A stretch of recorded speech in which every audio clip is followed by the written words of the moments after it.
السلام علیکم ورحمۃ اللہ وبرکاتہ۔ میں آج آپ کی ملاقات دیوبند کی دو ایسی شخصیتوں سے کراؤں گا جو دونوں بیٹیاں دیوبند کی ہیں اور اس وقت دونوں ملک گیر سطح کے اوپر اپنی ایک شناخت رکھتی ہیں۔ میرے دائیں جانب جو ہیں یہ ایمن رضوی ہیں، کوئی تعارف کی ضرورت نہیں ہے، جب بولتی ہیں تو مخالف کے خلاف آگ اگلتی ہیں اور وہ آگ جو ہے پھر ملک بھر میں لگتی ہے، اور وہ آگ ایسی نہیں ہوتی کہ خاک کرے، وہ آگ جو ہے لوگوں کے ذہنوں کو جو ہے تر و تازہ کرتی ہے، سوچنے کے اوپر مجبور کرتی ہے اور حقائق کو بیان کرتی ہے۔ دوسری جانب یہ میرے سامنے ارم عثمانی ہیں، ان کا تعلق بھی دیوبند سے ہے۔ یہ بھی جو ہے اگر کہا جائے تو ایک بالکل ڈٹو ایمن رضوی ہیں ہمارے دیوبند کی۔ ماشاءاللہ جتنے بھی حقائق ہیں، سچائی ہے، اور جہاں کہیں بھی ایک ظلم ہوتا ہے اس مظلوم کے ساتھ ہمیشہ کھڑی ہوئی دکھائی دیتی ہیں۔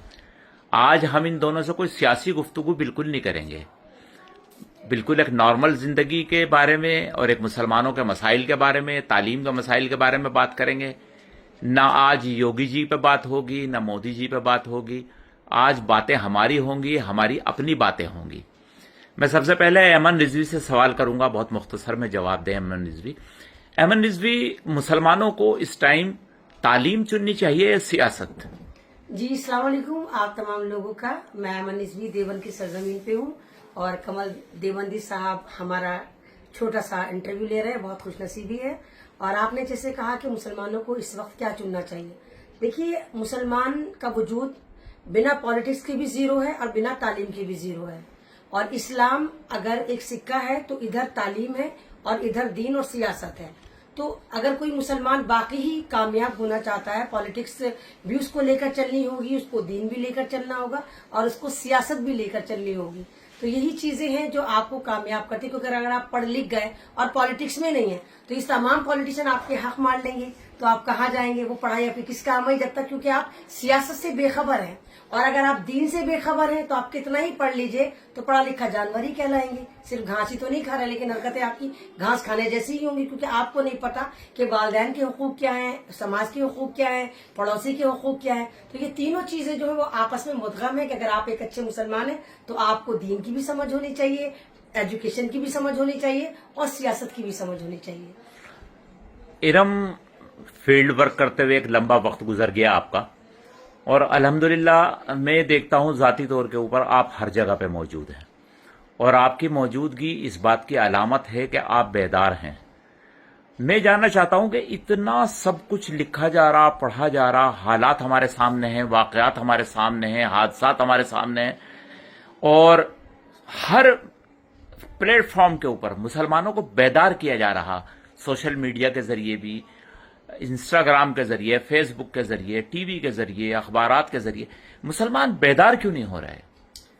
دیکھیے تو اللہ تعالیٰ کی قدرت ہے، اللہ تعالیٰ جسے نوازے بیدار کرنے کی، وہ یہ نا وَتَعِزُّ مَن تَشَاءُ وَتُذِلُّ مَن تَشَاءُ، عزت اور ذلت تو اللہ کے ہاتھ ہے، اور جتنی بھی چاہے گرانے کی کوشش کی جائے، جب وہ اٹھے گا تو وہ اٹھے گا۔ بہرحال اگر گر گئے تو اٹھ نہیں پائیں گے، اپنے آپ میں کھڑے رہتے ہیں۔ رہی بات، ابھی آپ نے ایمن سے بہت اچھا سوال کیا کہ ایجوکیشن، سیاست، میں بھی ان کی بات سے اتفاق رکھتی ہوں۔ سب سے پہلے وہی ہے کہ ایجوکیشن ضروری ہے، آپ سے ہر چیز چھینی جا سکتی ہے لیکن ایجوکیشن آپ سے کوئی نہیں چھین سکتا۔ روٹی آپ سے چھین لیں گے لیکن جب آپ کے پاس ایجوکیشن ہوگی تو آپ روٹی بھی کما کے کھا لیں گے۔ وہ ہے کہ اللہ تعالیٰ نے رزق کا وعدہ کیا ہے، رزق وہ دے گا، لیکن ایجوکیشن بھی آپ کے پاس ہونی بہت ضروری ہے۔ سیاست تو دیکھیے میں نہیں مانتی کہ سیاسی بھی ہونا ضروری ہے آدمی کو، کیونکہ سیاست بہت گندی چیز ہے۔ جو سیاست پرانے زمانے میں ہوتی تھی، آپ کہو کہ وہ لوگ پولیٹیکل تھے، وہ ہے کہ وہ بے داغ تھے۔ آج کل پالیٹکس میں صرف اور صرف اس کی ٹوپی اس کے سر کے علاوہ دوسرا کام نہیں رہا۔ اچھا، یہ جو بنیادی چیز ہے ہمارے یہاں کے اوپر کہ ہم لکیر کے فقیر سے بن چکے، اب جیسے ہم دیوبند میں ہیں، یہ سوال مجھے ارم سے کرنا چاہیے تھا لیکن میں دونوں سے کر رہا، ایک ہی سوال ہے کہ مسلمان اتنے ذرائع ہونے کے باوجود بہتر قسم کے اسکول اور اسپتال کیوں نہیں قائم کر پا رہے ہیں؟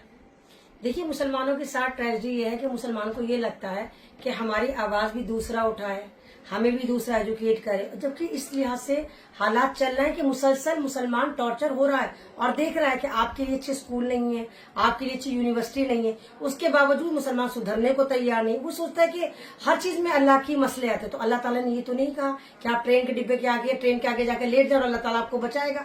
हिकमत अमली भी कुछ चीज होती है कि आपको खुद सोचना है। आपको अगर अल्लाह ताला ने अशरफुल मखलूकात बनाकर भेजा है तो उसका मतलब यही है ना कि आप अपनी अकल का सही इस्तेमाल करें। आपको पता होना चाहिए कौन सी चीज आपके लिए अच्छी है, कौन सी बुरी है। और जिस लिहाज से मुसलमानों के पास अल्हम्दुलिल्लाह माशाल्लाह बहुत सारे पैसे भी हैं, बिजनेस भी है, बहुत दिमाग भी मुसलमानों के पास होता है। तो मुसलमानों को अच्छे स्कूल बनाने चाहिए, अच्छी यूनिवर्सिटी बनाने चाहिए, अच्छे मीडिया प्लेटफॉर्म बनाने चाहिए, अच्छे अपने न्यूज़पेपर बनाने चाहिए और वहां पर पता होना चाहिए कि हमारी कौम हिंदुस्तान में कहाँ और किस स्टेट में कितनी सर्वाइव कर रही है। लेकिन अफसोस की बात यह कि मुसलमान इस चीज को समझ नहीं पा रहा है। और जैसे भी इरम ने कहा कि मैं ये मुत्तफिक नहीं है कि मुसलमानों को सियासत में आना चाहिए। वजह यही है कि सियासत का मतलब यही है कि कोयले की खान, कि जो भी घुसेगा काला होकर निकलेगा। लेकिन नहीं, सियासत कोयले की खान का नाम नहीं था, सियासत था आपको एक ही मोती की माला में पिरोने को कहते सियासत। आपको एजुकेटेड करना, आपके इलाके को एक तरह से विकास करना, डेवलपमेंट करना, मुल्क को अच्छा लेकर चलना, उसको सियासत कहते थे। लेकिन इस वक्त जो सियासत का नाम है वो वाकई हैवानियत, कितने बड़े हैवान है, कितने बड़े दबंग है, कितने बड़े गुंडे हैं, कितने बड़े लुच्चे, जितने बड़े लुच्चे उतने कामयाब आप पॉलिटिशियन है। ये सियासत आज की हो चुकी है। मुसलमानों को ना गुलामी की आदत हो गई है। ये बेचारे झंडा उठाते हैं और दरी बिछाते हैं। अच्छा, एक चीज जो मैं मुसलमानों की नाकामी का सबब समझता हूं और जिसने मेरा जहां तक ख्याल है 1995 के बाद बड़ा जोर पकड़ा कि पॉलिटिशियंस जो थे हमारे यहाँ, जो सियासी पार्टियां थीं, उन सियासी पार्टियों ने मुसलमानों को जात बिरादरी में बड़ा तकसीम किया और उसका बड़ा नुकसान हुआ। और उस नुकसान को मुसलमान अभी तक जो है वो भुगत रहा है और लगता है कि मुस्तकबिल के अंदर भी भुगतता रहेगा। तो मुसलमानों को किस तरीके से बिल्कुल एकदम मुत्तहिद करके लाया जाए एक प्लेटफॉर्म पर? बिरादरी बात तो खत्म करना पड़ेगा। अगर आप चुनाव भी लड़ रहे हैं और आप किसी एक बिरादरी पे चुनाव लड़ेंगे तो आप कभी जिंदगी में कामयाब। एक ये है कि मुसलमान जो है इतना क्वालिफाइड होने के बावजूद अभी तक रसूमात में और तोहमतें जो होते हैं, एक तोहमत होती है, उसको तोहमत से मुराद इल्जाम नहीं है। यहाँ पे यह है कि मेरे दादा तो ऐसे करते थे, मैं भी ऐसा करूंगा, मेरी दादी ऐसी करती थी, मैं भी ऐसे करूंगा। तो उनके अंदर उलझा हुआ है और इतनी क्वालिफिकेशन अब आम हो गई। साइंस का दौर है, कंप्यूटर का दौर है, हर आदमी के हाथ में मोबाइल है, हर आदमी के अंदर लैपटॉप है, लेकिन वो जो रसूमात हैं और जो तोहमात हैं उनसे बाहर क्यों नहीं आ पा रहा? देखिए, वही वाली बात है कि पढ़ लिख गए लेकिन जहनी तौर पे जो गुलाम है ना, वो उनको वहां से आजादी नहीं मिली। ये जो पुरानी परंपरा चली आ रही उन्हीं पे वो जिंदा है। तो पढ़ लिखने का मतलब क्या है? पढ़ाई लिखाई आपके दिमाग को खोलती है, आपको एक रोशन ख्याल करती है, अच्छे बुरे की तमीज सिखाती है। वैसे तो आप भी कहते हैं कि दीन, जब दीन में दहेज है ही नहीं, कहते कि नहीं है, लड़की वाले अपनी मर्जी से दे रहे हैं। तो ऐसी पढ़ाई लिखाई किस काम की कि जहां पर हजारों हजार लड़कियां आज की डेट में हायर क्वालिफाइड होने के बावजूद भगवा लव ट्रैप की शिकार है। किसी ने पूछा कि हिंदू लड़कों के साथ क्यों भाग रही हैं? यहाँ पर कमी हमारी, क्योंकि उनके घरों में अच्छे रिश्ते नहीं पहुंच पा रहे हैं, क्योंकि वो शादी करना चाहती है लेकिन उनके घर में वो जरिए नहीं है कि वो भर भर के जहेज दे सकें, अच्छी शादियां कर सकें, फार्म हाउस को मैनेज कर सकें। तो फिर उस वजह से वो भगवा लव ट्रैप का शिकार हो रही है और गैर बरादरी में जा रही है। तो ये कमियां हैं, अगर आप दूर कर सकते हैं तो शायद हो सकता है कि अभी भी हमारी कौम आगे जाए, सरवाइव करे। लेकिन अभी दूर दूर तक तो ऐसे हालात नजर नहीं आते कि इस तरह के रोल में कोई रोल मॉडल बनना हो, हमें कोई गाइड कर रहा हो। मैंने दिल्ली में बहुत मुहिम उठाई अभी इसमें कुरैशी बिरादरी में हद से ज्यादा जहेज दिया जाता है, हद से ज्यादा इनका खाने की बर्बादी होती है। तो बहुत सारी मैंने इन लोगों को अवेयर करा कि आप खाने के आइटम को पर्टिकुलर कर लीजिए और कहिए कि जिसको जितना खाना है उतना खाए। ना कि बुर्ज खलीफा जैसे जैसे प्लेट में टावर उठा लेते, इतने बड़े बड़े टावर लेकर चलते हैं, खाया फेंका। तो लड़की वालों ने पैसा खर्च करा है, तो उनको भी लगता है कि हमने तो, हमारे पास इतना पैसा है, कोई बात नहीं, बर्बादी हो।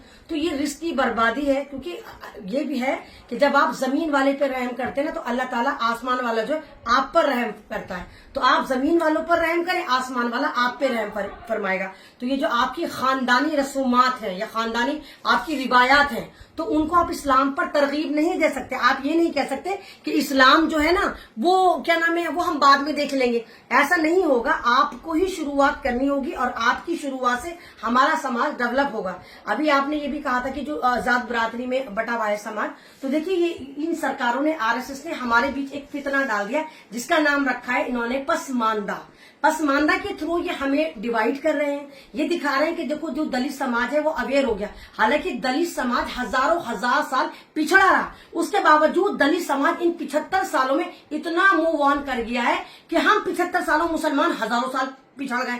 यानी हम जो हुकूमतें करते थे, हम जो फैसले करते थे, हम जो सरकार ने पूरी दुनिया चला रहे थे, हम इन 75 सालों में इतने पिछड़ गए कि हम दलितों से बदतर हैं। और ये मैंने ही करी, सच्चर कमेटी की रिपोर्ट करी कि भारत का मुसलमान दलितों से ज्यादा पिछड़ गया। तो इन चीजों को पूरा करने के लिए इन्होंने पसमानदा का बीज डाल, चीजें जो सरकार बांट रही, और बाकायदा पैसा तकसीम हो रहा है, इसमें ये नहीं कि फ्री में हो रहा है। तो उन दलालों को पकड़िए आप, जो ये पैसे ले रहे हैं और आपके अंदर तफरका पैदा कर रहे हैं, आपके समाज को बांट रहे हैं। और क्योंकि मुसलमान तो कलमे पे है ना, ला इलाहा इल्लल्लाह मुहम्मदुर रसूलुल्लाह। ये तो नहीं अगर मैं सैयद हूं तो मेरा कलमा अलग है और आप दूसरी कम्युनिटी के आपका अलग है। हमारे सबके कलमे एक है, हमारी मसाजिद एक है, हमारे मदरसे एक है, हमारा कुरान, हमारा अल्लाह सब एक है। तो फिर क्यों आप जातों में बट रहे हैं? अच्छा चलिए, एक चीज मैं जानना चाहता हूं कि जैसे मजहब इस्लाम के अंदर मुताद्दिद मदें हैं, ज़कात, खैरात, सदका, इमदाद, कफ़ारा, ये 4-5 मदें ऐसी हैं और मुसलमान इन्हें बहुत पाबंदी के साथ अदायगी भी करता है। इतनी अदायगी के बावजूद हिंदुस्तान का मुसलमान वहीं का वहीं क्यों खड़ा है? क्या वजह है कि आप भी ज़कात निकाल रही, हम सब ज़कात निकाल रहे, क्या हम आपको नवाब समझना? मैं एक चीज, जरा सा एक और चीज है, मैं इसमें एक बुनियादी सवाल ये करना चाहता हूं, क्या ज़कात मुस्तहिक को नहीं पहुंच रही या ज़कात का डिस्ट्रीब्यूशन हम सही नहीं कर रहे हैं? हो सकता है ज़कात मुस्तहिक को ना पहुंच रही हो। आजकल वो बना लिया है कि बहुत बड़ा मदरसा है, कोई बहुत बड़े मौलाना है, आपने ज़कात उन्हें पहुंचा दी, उन्होंने एक वो क्या कहते हैं वो खोल लिए, क्या बोलते हैं, एनजीओज खोल ली हैं। अब ये नहीं पता वो आपकी किस जगह पहुंची है। और ये तो हदीस से भी रिवायत है कि आप अपने पड़ोसी को, अपने रिश्तेदारों को पहले मदद आप वहां पहुंचाएं। लेकिन आजकल क्या हो गया है, लोगों को एक दिखावा कि आप मेरे पास आए, मेरा फला एनजीओ है, तो मैं आपको जब चेक दूंगी तो मैं दिखाऊंगी कि भाई मैंने इस एनजीओ को ये चेक दिया है, भले ही वो सही जगह ना पहुंचे। तो वो ये कि एक दूसरे को अगर आदमी सपोर्ट करेगा, उठाएगा, तो शायद आगे भी बढ़ेगा। आप इन जगहों पर पहुंच जाता है जिनको हम दे रहे हैं, उन लोगों की बिल्डिंगें। चलो खैर, एक आखिरी सवाल जो है वो ये है मेरा कि एक दहाने के ऊपर लोग खड़े, एक आने वाले दिन लगता है कि बहुत बेहतर नहीं है, जिंदगी सब गुजार रहे हैं लेकिन सर झुका के गुजार रहे हैं, खामोशी के साथ गुजार रहे हैं। 2000 के बाद जो सियासत ने यहां मोड़ लिया, बल्कि मैं 1995 के आसपास से ही कहूंगा, और समाजवादी पार्टी यहां पर सत्ता में आई, तो समाजवादी पार्टी ने उलमा को बड़ी अहमियत दी। मौलाना जितने थे, जहां कहीं के भी थे, उन सब की जो है एंट्री मुलायम सिंह यादव और अखिलेश यादव के यहां आई। तो हमारी सियासी और समाजी और दीनी जो थी डोर, वो मुसलमानों का, उनके उलमा के हाथ में चली गई। तो क्या उलमा के तबके को चुनाव के अंदर हिस्सेदारी करनी चाहिए? बस बहुत मुख्तसर में आप कहें और बहुत मुख्तसर में जो है ऐमन रिजवी कहेंगी कि क्या वो वक्त आ गया कि उलमा जमात जो है, एक मुख्तलिफ जमातें हैं, क्या उन्हें सियासत के अंदर हिस्सेदारी करनी चाहिए? देखिए, चलती बंदूक के हम दहाने पे हैं, हमको मालूम है, हम निशाने पे हैं। और आपका सवाल बहुत अच्छा है। उन लोगों को ये लगता है कि इन उलेमाओं पर हम हाथ रखेंगे और उनके पीछे पीछे कौम बनकर आ जाएगी। ये जहालत ही है। अगर आदमी अपने बारे में नहीं सोच रहा है तो वो कुछ नहीं सोच रहा है। ہماری ایسا ہو گیا کہ جیسے ہم لوگوں کو بیچا جا رہا ہو کہ ہمارے یہاں سے کوئی بڑے علماء کو پکڑ لیا اور جی انہوں نے بیان دے دیا اور ہم سیدھے سیدھے ہیں. مجاہد بھائی معاف کریے، اب وہ دور نہیں رہا. اب ہر آدمی اویئر ہے، اسمارٹ ہو گیا ہے، اپنی سوچ سے خود آگے چلتا ہے، خود سپورٹ میں کھڑا ہوتا ہے. علماء کو دکھا کے وہی دکھاتا ہے کہ ہم نے مسلمان ایک طرف کر لیا، سیدھا کر لیا. آپ کیا کہیں گے امن؟ دیکھیے آپ نے جیسے کہا کہ علماؤں سے بہت زیادہ ان لوگوں نے گھسپیٹ شروع کری. تو دیکھیے کوئی بھی کالج ہوتا ہے وہاں میتھس کا ٹیچر میتھس پڑھاتا ہے، سائنس کا ٹیچر سائنس پڑھاتا ہے. تو یہ علماء دین ہے، ان کا جو کام ہے، جو ان کو دیا گیا ہے، ان کا ایک شعبہ ہے کہ آپ دین پھیلائیں، دین میں بتائیں کہ مسلمانوں کے لیے یا قوم کے لیے کیا خطرات ہیں، کیا اچھا ہے کیا برا ہے. آپ کی رہنمائی میں بندہ الیکشن تو لڑ سکتا ہے، لیکن آپ وہاں تک نہیں جا سکتے یا جانا بھی نہیں چاہیے کہ کس کو ٹکٹ ملے کس کو نہیں ملے، کیونکہ آپ کو نہیں معلوم کیا سیاست ہے، کیا لوگ ہیں، کیا بندہ ہے. تو جو جن لوگوں کے کام ہے وہ کرنے دینے چاہیے. جیسے میں نے کہا کہ ہر چیز کا ایک قابل بندہ ہوتا ہے. ہم ایمن رضوی میں آپریشن نہیں کر سکتی، میں کمل دیوبندی نہیں بن سکتی، کیونکہ آپ ایک اچھے پترکار ہیں، ٹیچر ہیں. تو جس کا جو کام ہے وہ کرنے دیں. اگر ہر کام ہی سب کرنے شروع کر دیں گے تو پھر تو حلیم بنے گا اور رائتا پھیلے گا ہی پھیلے گا. اور اسی طرح کے حالات ہوں گے کہ قوم ان لوگوں کو یہ لگتا ہے نا کیونکہ غیر مسلم ہے، ان کو تو تیرے کی عید کی نماز پڑھائی ایک مولانا کے پیچھے لاکھوں مسلمان آ گئے.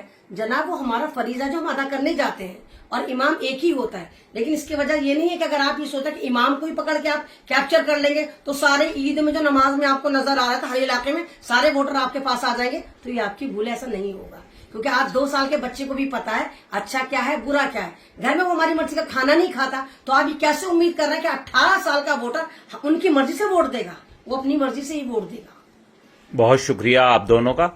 اور مجھے یقین ہے کہ آج میں نے ان دونوں حضرات سے وہ سوال کیے جو عموماً لوگ کرتے نہیں. یہ 2 شخصیتیں جو سامنے بیٹھی ہیں، آپ کیمرے میں دیکھ رہے ہیں، ایسی ہیں کہ تیر تلوار سب چیزیں ان کے پاس ہیں اور یہ اسے چلاتی بھی رہتی ہیں قوم کے حق میں، کسی کو زخمی کرنے کے لیے نہیں. اور یہ دونوں جو ہیں کسی کے دلوں کو دکھاتی بھی نہیں. تو آج میں نے ان سے کچھ ایسے سوال کرنے کی کوشش کی کہ جس سے قوم کو، ہمارے لوگوں کو، مسلمانوں کو، ہمارے دیش واسیوں کو، ہمارے ہندو بھائیوں کو بھی جو اس ویڈیو کو دیکھیں انہیں بھی لگے کہ ہمارا درد کیا ہے، ہماری ضروریات کیا ہیں، ہماری حصہ داری کتنی ہے اور ہم کتنے بھارتی ہیں. ہم 100% بھارتی ہیں. تو میں سید وجاہت شاہ دیوبند ٹوڈے دیوبند کے لیے ایک بار پھر ان کا شکریہ ادا کرتا ہوں. شکریہ، جزاک اللہ.